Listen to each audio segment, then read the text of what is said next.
নানা কর্মসূচিতে স্প্রিং সেশনের নবীন ছাত্রীদের বরণ করেছে সেন্ট্রাল উইমেন্স ইউনিভার্সিটি। দিনব্যাপী আয়োজনে ছিল নাচ, গান ও পিঠা উৎসব। শনিবার সকালে সেন্ট্রাল উইমেন্স ইউনিভার্সিটি ক্যাম্পাসে স্প্রিং 2026 সেশনে ভর্তি হওয়া নতুন ছাত্রীদের বরণ অনুষ্ঠানের আয়োজন করা হয়। এতে নাচ, গান ও পিঠা উৎসব সহ নানা কর্মসূচি ছিল।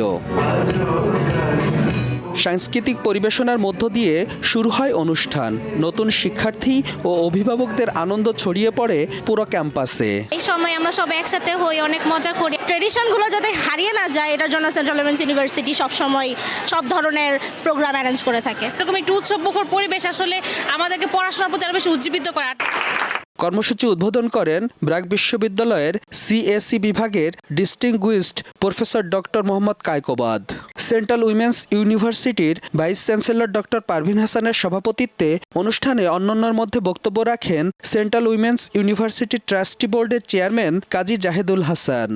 নারীরা যদি শিক্ষা গ্রহণ না করে, উচ্চ শিক্ষা গ্রহণ না করে, তাহলে কিন্তু সেই রোলটা তারা করতে পারবে না। যতই তাকে বাড়ি দেন, টাকা পয়সা দেন, যা দেন, সেগুলো কোনোটাই স্থায়ী না।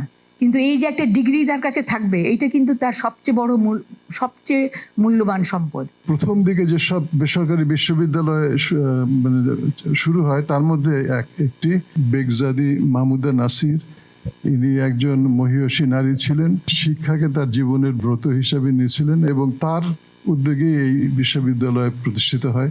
নতুন শিক্ষার্থীদের বরণের পর অতিথিরা পিঠা উৎসব উদ্বোধন করেন। সোহাগ আহমেদ, দীপ্ত সংবাদ, ঢাকা।